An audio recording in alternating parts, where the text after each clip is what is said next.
रामकृष्ण हरी विठ्ठल केशव. ज्या मुलींचं वय 30 वर्षाच्या पुढे आहे त्या मुलींशी मुलांनी लग्नच करू नये असं माझं पर्टिक्युलरली मत आहे. आणि ह्याला सायन्सचा आधार देऊन मी हे स्पष्ट उल्लेख करून हे सांगू इच्छितो. काय होतंय, शिक्षणाच्या नावाखाली आणि आईवडिलांच्या अमाप अपेक्षा, मुलाकडून असलेल्या अपेक्षा, यामुळं आपल्या मुलीचं वय किती वर्ष झालंय हे पालकांच्या लक्षातच येईल. आणि हळूहळू मुलीचं वय जे आहे ते मुलीचं वय वाढत गेल्यानंतर वास्तविक पाहता जनरली जर विचार केला तर मुलीला मासिक पाळी साधारण 12, 13, 14व्या वर्षी येत असते. म्हणजे मुलगी जनरली 7वी, 8वी, 9वी या कालावधीमध्ये येत असते. म्हणजे 15 वर्षाच्या आतमध्ये हे मुलीला मासिक पाळी येतेच, लक्षात ठेवा. मग तिथून पुढे एक 3 वर्ष, 5 वर्ष पहिले लोक कशा पद्धतीनं करत होते ते पहा. आणि लहानपणीच लग्न लावायचे आणि पालक योग्य स्थळ पाहून किंवा काहीकांची तर माझ्या मते अगदी जुन्या परंपरा जर घेतल्या, तुम्ही म्हणाल कुठं जुन्या परंपरात चालला आहे. नवीन परंपरा ह्या ज्या आलेल्या आहेत किंवा आम्ही ज्या परंपरा निर्माण केलेल्या आहेत या पुढे वंश पूर्णपणे बुडवण्यास कारणीभूत आहेत असं स्पष्ट माझं मत आहे. आणि सायंटिफिक रिझनही तसं आहे त्याला. जेव्हा 14व्या वर्षी मासिक पाळी किंवा 13व्या वर्षी मासिक पाळी येते त्यावेळेला मासिक पाळीची परिपक्वता ही 18 वर्षापर्यंत जवळजवळ फुल्ली मॅच्युअर्ड मुलगी झालेली असते. मग तिथून पुढे जर तुम्ही 12 वर्ष, हा खरं रिप्रोडक्टिव्ह फेज आहे. मुलींच्या बाबतीमध्ये रिप्रोडक्टिव्ह फेज हा 18 वर्षाच्या पुढे ते मॅक्झिमम 30 वर्षापर्यंत या कालावधीमध्ये जे ओरीमधून सुटणारे एग्ज आहेत, म्हणजे अंडे आहेत, यांची संख्या जादा असते.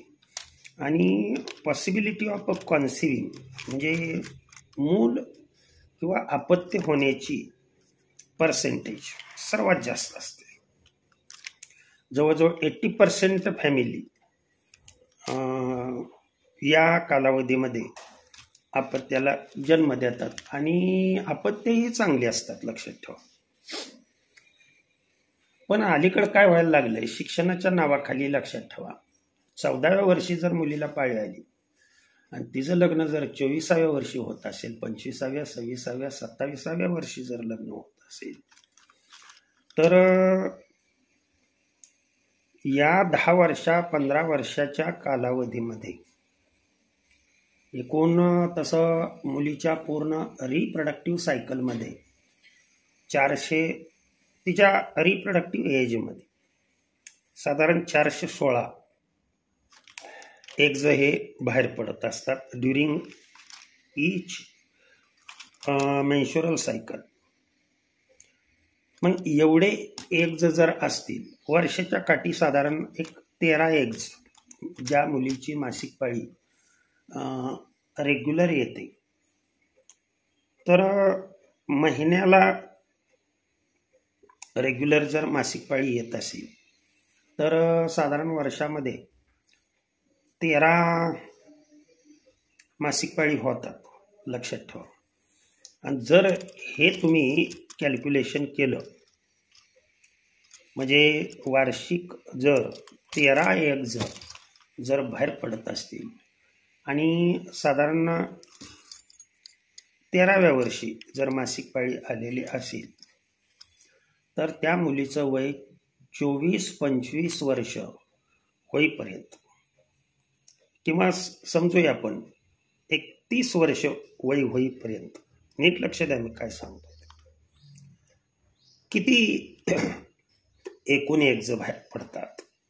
सर्वसाधारण 13 वर्ष ते 30 वर्ष याचा जर विचार केला, लग्न न होता एवढं आयुष्य म्हणजे जवळजवळ 17 वर्षाचं आयुष्य जर तिनं रिप्रोडक्टिव्ह फेजमधलं घालवायचं म्हणलं तर निम्म्यापेक्षा जास्त आयुष्य लक्षात ठेवा. म्हणजे एकूण तिचा रिप्रोडक्टिव्ह आयुष्य साधारण 32 इयर्स असतं. रिप्रोडक्टिव्ह एज म्हणतोय म्हणजे जर विचार केला 13 इयरपासून ते 45 इयरपर्यंत. आणि या अलीकडच्या राहणीमानामध्ये हे जर 30 वर्षापर्यंत जर साधारण 200च्या पुढे 200 ते 220च्या दरम्यान जर यग तुम्ही लॉस करत असाल तर 416 पैकी 200 साधारण समजा 20-21 यग जर बाहेर पडले तर राहिले यग किती? 195. आणि त्या 195 मध्ये सुद्धा जे पहिले डॉमिनंट म्हणजे फॉलिक्युलर सेल्स ज्या असतात त्या फॉलिकल्समध्ये राहिलेले एग्ज पैकी किती मॅच्युरिटी अटेंड करतात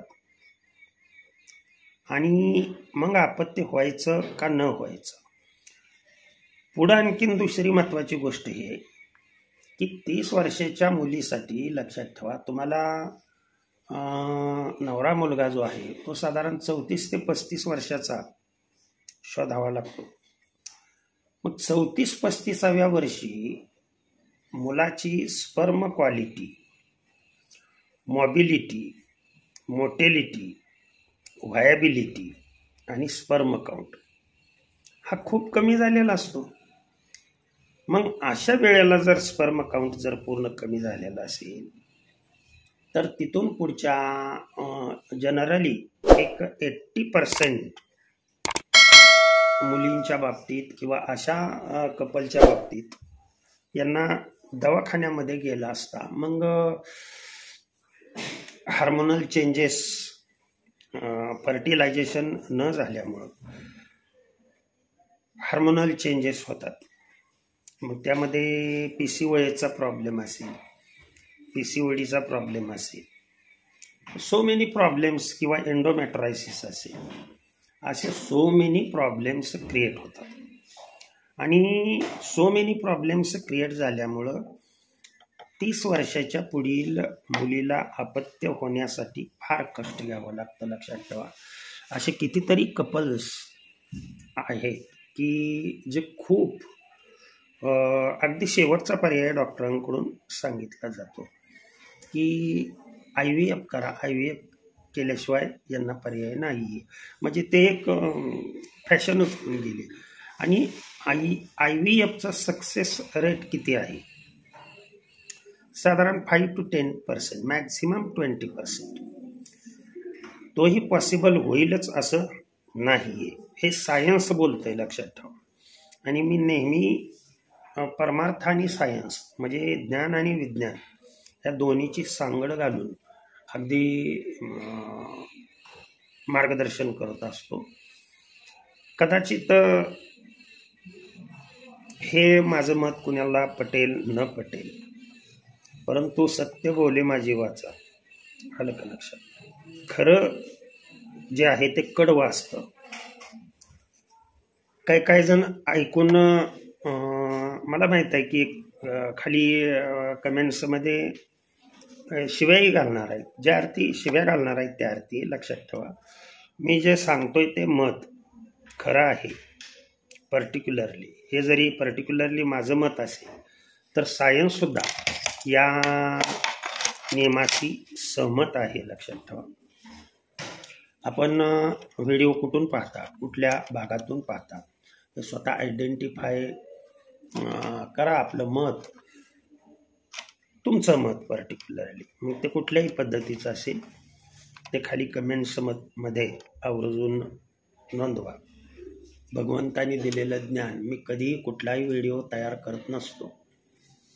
जे योग्य आहेत तेच व्हिडिओ मी अपलोड करतो आणि योग्य वेळेला योग्य सल्ला देणं हे माझ्या निमित्ताने भगवंताचं कार्य आहे. त्यांनीच दिलेलं ज्ञान त्यांच्या चरणी अर्पण करतो आणि सेवेला पूर्णविराम देतो.